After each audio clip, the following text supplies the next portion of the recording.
diferentes mesmo, elas ficam ali 2 ou 3 dias e elas saem diferentes, né? Porque é uma enxurrada de estímulos e de oportunidades de reflexão para a vida. Tem um momento em sala de aula onde nós discutimos com o grupo o seguinte, como foi aqui? Aspectos tais como liderança, criatividade, espírito de equipe, planejamento, etc., né? Como foi aqui, por exemplo, a tomada de decisão no Vencendo Desafios? Como foi a motivação do grupo aqui ou das equipes aqui? Como foi a vibração, a energia? Como é isso na organização, no dia a dia? Como que isso funciona na empresa? E qual é o ideal? Então são 3 pontos. E normalmente o insight que o grupo tem ao final do trabalho é que isso aconteceu de uma forma muito próxima do ideal aqui no Vencendo Desafios. No meio do mato, nós estivemos talvez frente às dificuldades de uma necessidade de interdependência, de cooperação, nós conseguimos aqui aquilo que nós no dia a dia não conseguimos na empresa. Mas como diz o Cristiano, que trabalha também, o ex-sargento, né, que trabalha conosco no Vencendo Desafios, ele fala uma frase que eu acho muito pertinente ao final do trabalho. Ele diz assim, se foi possível aqui com este mesmo grupo, é possível lá. E por que isso não está acontecendo lá dessa maneira? Então, como que nós, dentro das forças que nós mesmos temos, conseguiremos extrapolar isso para o dia a dia de trabalho? E isso é formatado num compromisso, porque senão isso se perde depois do dia a dia, depois de um trabalho como esse. Deixa eu fazer uma pergunta. Hoje nós estamos vivendo a era do capital intelectual, né? Então, um grande executivo hoje vale às vezes mais do que uma empresa. Um CEO é disputado por milhões. É verdade. Então, é uma valorização, né?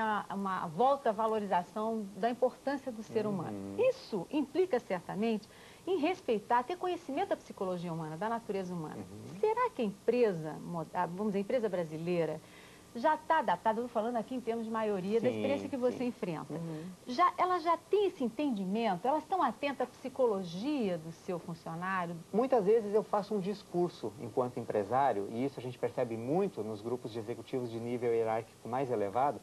Eu faço um discurso bonito falando de equipe, mas a minha postura enquanto executivo é de separação. Sou eu, executivo, e os colaboradores da minha organização. Eu e o resto. Eu e o resto. Assim como o líder, né, o gerente, o gerentinho, o gerentão, o supervisor, o encarregado, o chefe, de um modo geral, ele diz, eu e a minha equipe, como se fossem algo separado dele, né? Então, na verdade, é um bolo só. E no Vencendo Desafios a gente foca muito isso. Você não é gerente, você não é líder, você não é executivo. Você está gerente, você está líder, você está executivo. E lá no Vencendo Desafios ele não está isso. Lá ele está ele, indivíduo, ser humano. E esse ser humano tem medo, tem limitações, tem uma condição de igualdade. Então essa questão hierárquica se esfumaça e o fato disso se pulverizar nas relações interpessoais fortalece o grupo como um todo, ainda que ele coloque em primeiro plano a sua essência enquanto indivíduo. E as organizações me parece que estão acordando também para isso. Como que as pessoas lidam com as suas dificuldades, com os seus medos e com as suas limitações. Como eu banco o meu sim? Como eu banco o meu não? Muitas vezes também porque a postura da empresa é muito autoritária. Não permite que a pessoa diga não. É verdade. É nisso que eu pergunto. Será que a empresa também está preparada, né, para esse indivíduo jamais...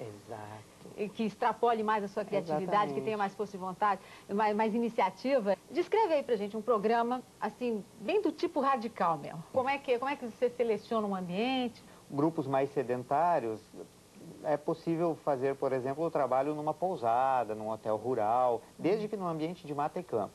Mas o mais radical, o pernoite é feito em barracas, a alimentação também não é uma alimentação com mesa posta fartamente. Não é francesa, né? Não. As pessoas mesmo que cozinham, não é isso? Sim, e existe assim uma limitação. Claro, o cardápio é feito por uma nutricionista, né, que acompanha o perfil do grupo. O grupo preenche uma ficha antes com dados pessoais de cada participante. O pessoal muitas vezes nem sabe para onde está indo, né? Nós fazemos esse trabalho em todo o Brasil, geralmente localizamos um espaço próximo da empresa, mas às vezes as pessoas não fazem ideia para onde estão indo.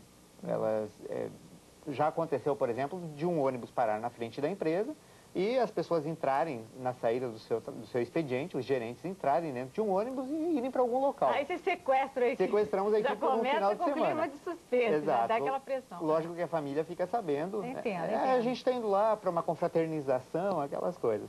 Aí quando o pessoal chega lá, já entram com atividades.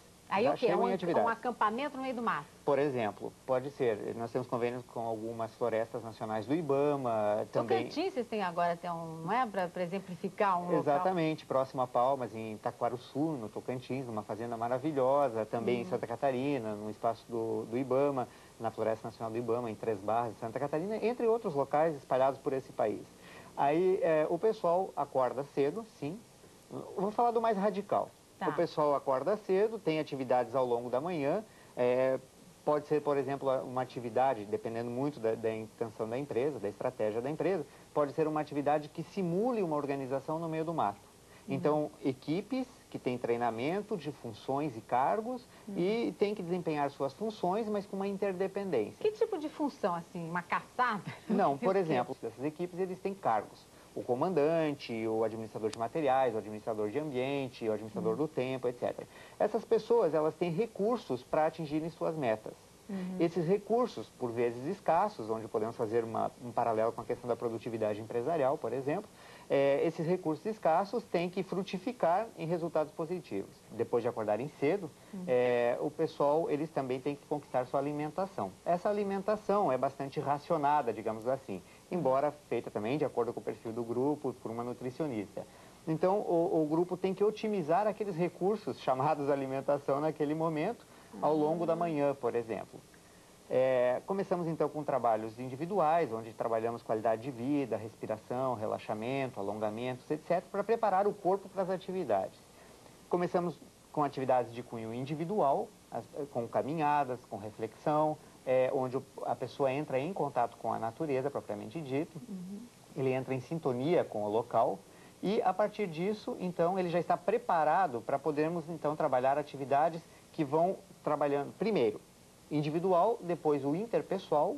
Então, fazemos alguns trabalhos em duplas, né, trabalhos onde as pessoas têm que passar por situações difíceis com uma outra pessoa, ora conduzindo, ora sendo conduzida, né, e às vezes com rastejo, por vezes passando sobre obstáculos e tal. Isso vocês se inspiraram em técnicas de treinamento militar? Em técnicas também militares, Aí, num segundo momento, do interpessoal, parte-se para o grupal. Então, aí os trabalhos são em equipes. E, no último momento, o trabalho é organizacional. Então, é o individual, o interpessoal, o grupal e o organizacional. Organizacional ao final. Então, estrategicamente, é montado dessa maneira. Simulamos algumas atividades no mato e também temos as atividades aéreas, opcionais. As atividades aéreas também são formatadas muito de acordo com o local que pode ser em qualquer ponto do país. Essa atividade aérea? Atividade aérea, por exemplo, um rapel numa cachoeira, pode ser, por exemplo, uma escalada. Não é saltar de paraquedas? Não, ainda não. Embora tenha até uma empresa que já nos solicitou uma proposta nesse sentido. Ah, é? Sim. A própria empresa que perguntou se... Sim. Quando o grupo é mais guerreiro, né, na nossa empresa, o pessoal que é guerreiro, o pessoal de vendas, por exemplo, né, tem que arregaçar as mangas e tal. Então, recentemente, uma empresa fez no Rio, em Santa Catarina, no Rio Itajaí-Açu, um rafting né, de nível 4, um nível elevado. Onde trabalhou espírito de equipe, liderança e tal. Mas temos uma equipe de alpinistas que trabalha conosco também, pessoal familiarizado com atividades em alturas. E, então, as atividades elas são formatadas de acordo com o perfil do grupo e com o local. São verdadeiros desafios mesmo. Desafios. Bom, Amir, vamos dar o teu site, né? Se alguém se interessar, quiser mais detalhes, porque aqui a gente não deu para a gente falar muita coisa. www. .vencendodesafios.com.br. O Vencendo Desafios, tudo junto. Muito bem, muito obrigada então, pela sua participação no nosso programa, foi bastante interessante. Obrigado também. E obrigado a todos vocês que nos acompanharam. Até o próximo Conta Corrente Especial. Até lá!